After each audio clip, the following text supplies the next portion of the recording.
इटावा लोकसभा से टिकट मिलने के बाद पहली बार औरैया पहुंचे प्रोफेसर रामशंकर कठेरिया ने मीडिया से बातचीत करते हुए कहा कि सभी शीर्ष नेतृत्व का बहुत बहुत आभार, जिन्होंने पुनः इटावा लोकसभा सीट पर लड़ने का मौका दिया और जनता की सेवा करने का अवसर प्रदान किया।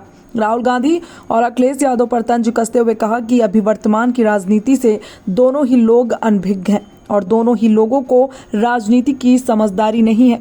जनता भी 80 सीटों में एक भी सीट देने वाली नहीं है। प्रोफेसर रामशंकर कठेरिया ने कहा कि उत्तर प्रदेश की 80 सीटों पर बीजेपी का कमल खिलेगा।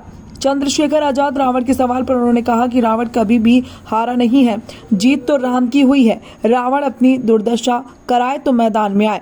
अखिलेश यादव के कन्नौज से लड़ने के सवाल पर प्रोफेसर रामशंकर कठेरिया ने कहा कि अखिलेश यादव कन्नौज से डर गए, जनता उनको वोट नहीं देगी। प्रोफेसर रामशंकर कठेरिया ने कहा प्रधानमंत्री नरेंद्र मोदी तीसरी बार प्रधानमंत्री बनने जा रहे हैं और बीजेपी अब की बार 400 पार सीटें लाने जा रही है। संवाददाता रोहित अवस्थी की खास रिपोर्ट। पर विश्वास दिखाते हुए आपको पुनः टिकट दिया, क्या कहना चाहिए आप? मैं जो हमारा केंद्रीय नेतृत्व है, माननीय प्रधानमंत्री जी, माननीय नड्डा जी, माननीय अमित शाह जी, हमारे मुख्यमंत्री आदरणीय योगी जी, सभी नेतृत्व को हार्दिक आभार, धन्यवाद कि मुझे पुनः इटावा लोकसभा की जनता की सेवा करने का अवसर दिया। तो मैं आभार व्यक्त करता हूँ और लोकसभा की जनता को विश्वास दिलाता हूँ कि जैसे पिछले 5 साल में 2 साल कोरोना का काल रहा, लेकिन 3 साल पूरी मेहनत से मैंने काम किया, विकास किया। आगे 5 साल मुझे सेवा का अवसर मिलेगा।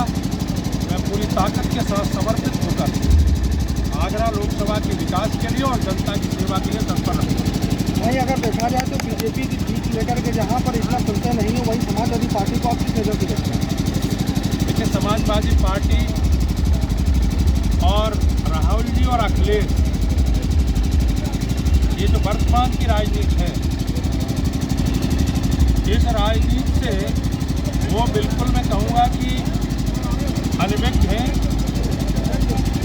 समझदारी नहीं है। जो पॉलिटिकली समझदारी चाहिए वो समझदारी नहीं है, वो मेहनत नहीं है, वो जनता की सेवा नहीं है। और इसलिए जनता इस चुनाव में उत्तर प्रदेश में एक भी सीट देने वाली नहीं है। 80 की 80 सीटें भारतीय जनता पार्टी का कमल खिलेगा। वहीं एक जानकारी ये भी मिल रही है कि समाजवादी पार्टी से इटावा लोकसभा से भीम आर्मी चीफ चंद्रशेखर रावण चुनाव लड़ सकते हैं आपके खिलाफ, क्या कहना चाहिए? देखिए, रावण तो कभी हारा नहीं, जीत तो राम ही की हुई। रावण दुर्दशा कराए तो मैदान में आए, राम की तो जीत होनी है। डॉक्टर रामशंकर कठेरिया, रामशंकर कठेरिया। अखिलेश यादव कन्नौज लोकसभा सीट से डर गए, नहीं आएंगे। लोकसभा चुनाव को लेकर जनता को क्या संदेश देना चाहते हैं? मैं ये कहना चाहता हूँ कि दुनिया के सबसे लोकप्रिय नेता आदरणीय मोदी जी तीसरी बार देश के प्रधानमंत्री बनने के लिए जनता का आशीर्वाद भरपूर मिले। वो देश की तरक्की के लिए, आम आदमी की तरक्की के लिए, महिलाओं की तरक्की के लिए, किसान, बुजुर्ग, नौजवान की तरक्की के लिए और दुनिया में भारत की तरक्की के लिए वो काम करेंगे। तीसरी बार फिर से वो प्रधानमंत्री बनेंगे और भारतीय जनता पार्टी की गठबंधन की अब की बार 400 पार। टिकट फाइनल होने के बाद आज पहली बार आपका इटावा और